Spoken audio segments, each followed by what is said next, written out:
కొని తెచ్చుకోనేనయా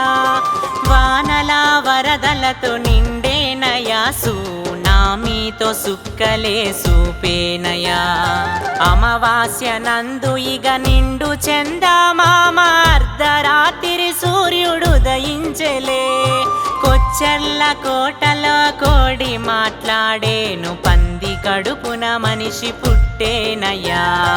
నందామయో గురుడ నందామయ వీర బ్రహ్మము మాటలు జరిగేనయో నందామయో గురుడ నందామయ